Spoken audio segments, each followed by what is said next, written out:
Today we are taking a look at a DC Multiverse figure of the Batman, made by McFarlane Toys.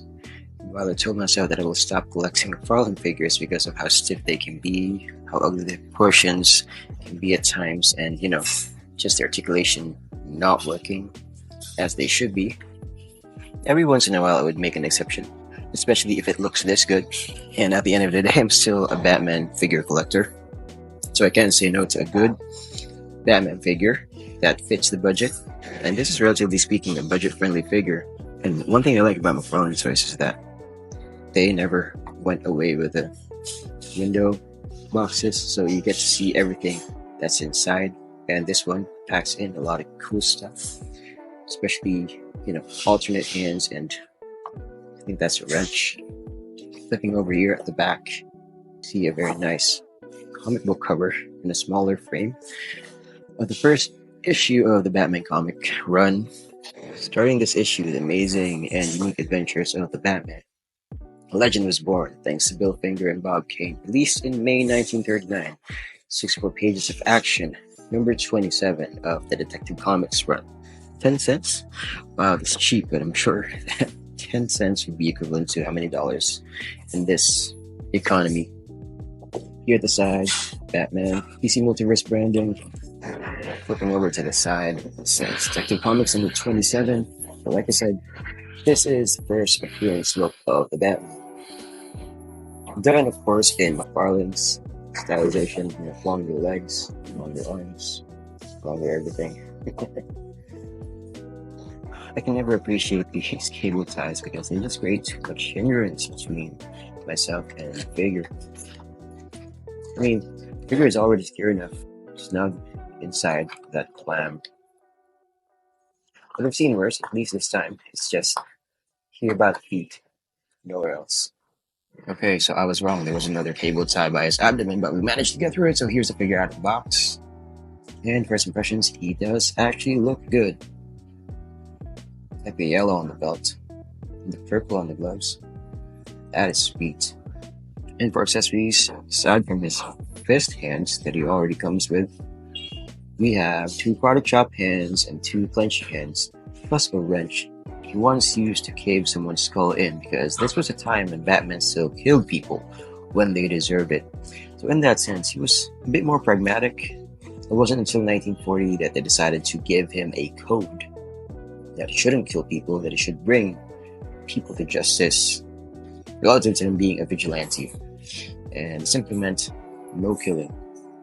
Just brutalize them if they deserved it. By the way, I don't count these as accessories because they don't really serve any purpose. I mean, the disc stand has its merits, but they could do better. They could give us an actual stand that does help with posability rather than just, assist in the systemic issue of violent figures being unable to stand properly. So the question now is, how accurate is he to the source material? Let's put him beside a photo that I pulled up from Google.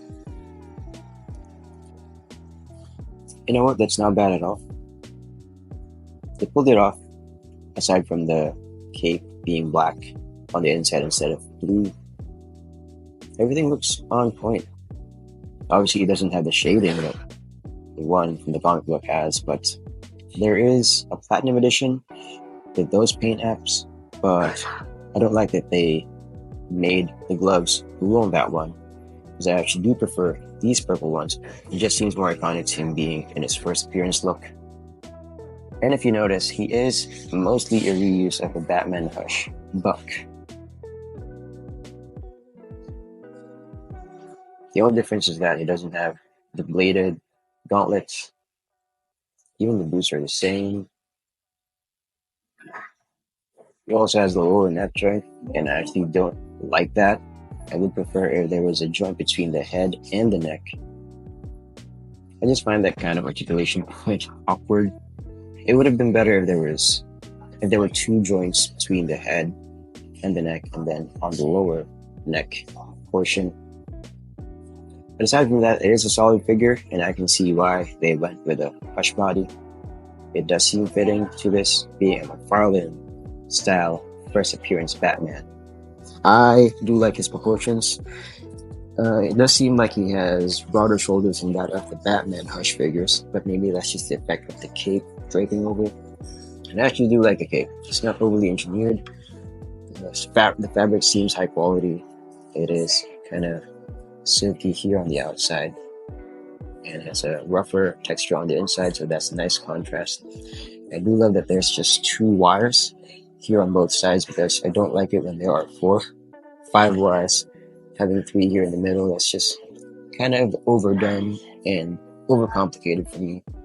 This is a good balance. And I love how the suit kind of hugs his body. Wait, let me focus it. See the sinews right there. That looks nice. And the wrinkling on the gloves. That is a nice touch. There doesn't seem to be any paint applied to this guy. Not even shading anywhere. If there is, it may be a little too subtle that can't capture it even with my naked eye. It is primarily just molded plastic pieces, but there is a lot of color separation going on, and they did a good job in that respect. And it's nice to know that it does look like a collectible rather than just a toy. Another thing worth noting is that it doesn't come with a sculpted chest emblem, which is kind of unusual because McFarlane is known for their sculpted chest emblems. And I do love them for that because it is also an indicator that they do their best to make their figures look awesome. But I guess it also does harken back to the simpler times. This was way back in 1939 after all. Everything was much simpler. So in this case, simple printing on the chest does get the job done and captures the spirit of that era. And at least they did a good job printing that symbol on his chest. It doesn't look off-centered as well. So that is neat. One thing that I realized is it doesn't have a hand that holds this wrench. I mean, I tried using the clenched hands, but it doesn't seem to work.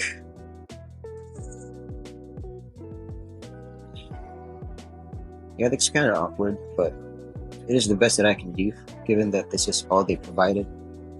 So yeah, that does look pretty awkward. That earns them a lot of demerit points because he does have a wrench, but nothing to hold it with. I can just imagine the conversation at McFarlane Toys HQ. This is a Batman that kills? You know what? Don't give him a hand that can hold the wrench so that you can kill people with it. Maybe that's what went on. Moving on to articulation. Let's start with the head. Like I said, there is only a lower neck joint, so when you make him look up, it does expose a lot of gapping in there. I don't like that, and the way the chunk of plastic sticks out just looks ugly. That looks hideous. So, in order for him to look good, as far as the head is concerned, you're just gonna have to position it in a neutral pose. This range looking down, that's his range looking up. Solid range. And there's some side tilting by the neck.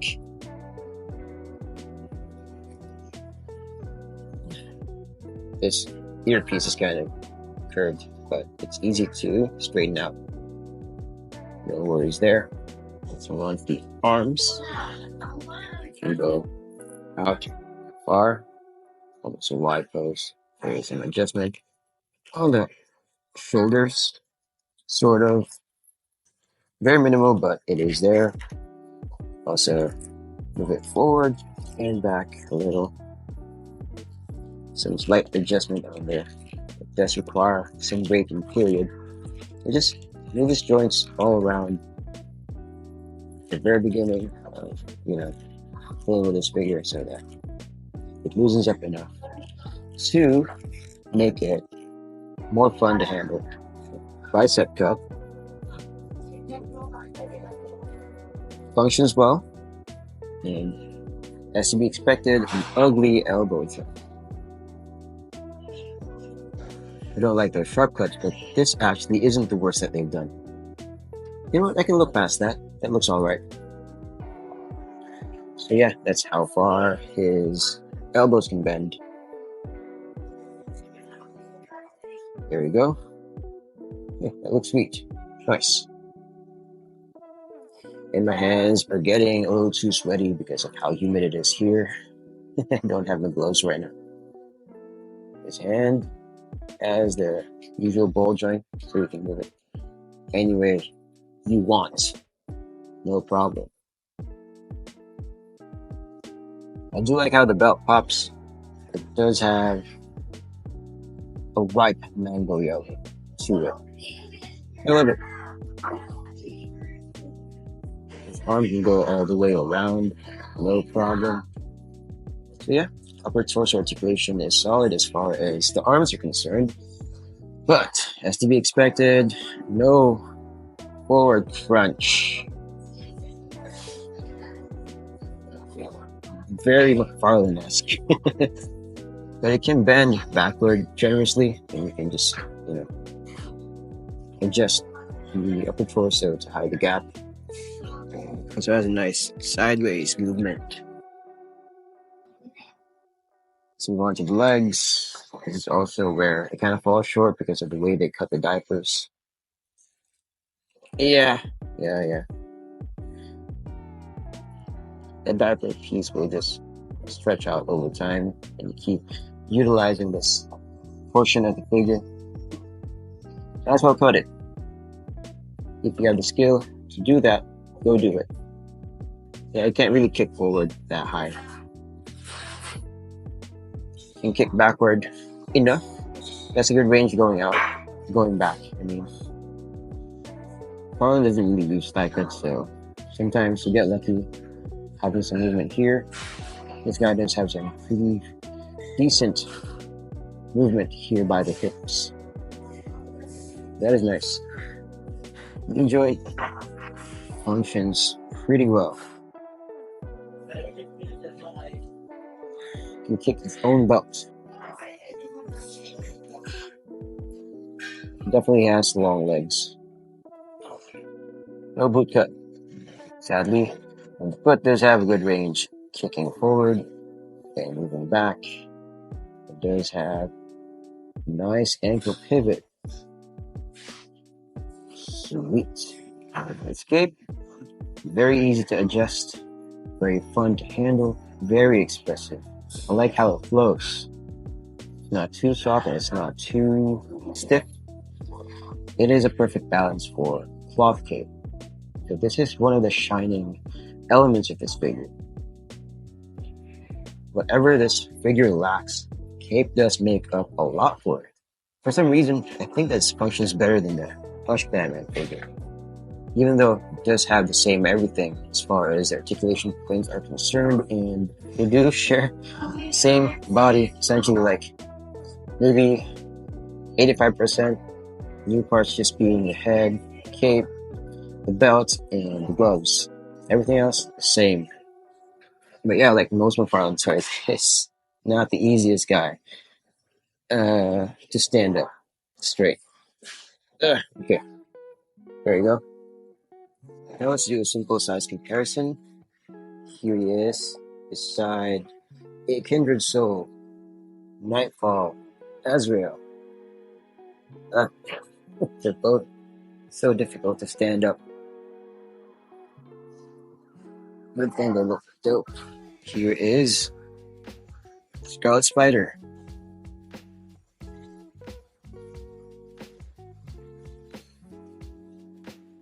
So there is definitely a significant size difference between McFarlane Toys Batman and a Mafex Spider-Man. Last but not least, Optimus Primal. For being a commemorative piece, McFarlane Toys really knocked it out of the park with this figure, especially for being a straight-up reuse of the Batman Hush figure.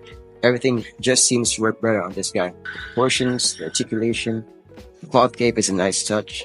They didn't over-engineer it, it's just fun to handle. It also comes with a good spread of accessories. The only drawback is that it doesn't come with a hand to specifically hold the wrench, and I think that kind of renders the wrench useless. For not having any paint, they did a good job giving him enough color separation with the molded plastic pieces to make him look like an actual collectible. So yeah, if you're planning to pick him up, you won't regret it as long as you're paying for normal retail prices. Overall, I think that it's a solid offering, and it is a nice homage to the roots of the Dark Knight. Thanks for watching, and I hope you did enjoy watching this figure review. Until the next one, peace.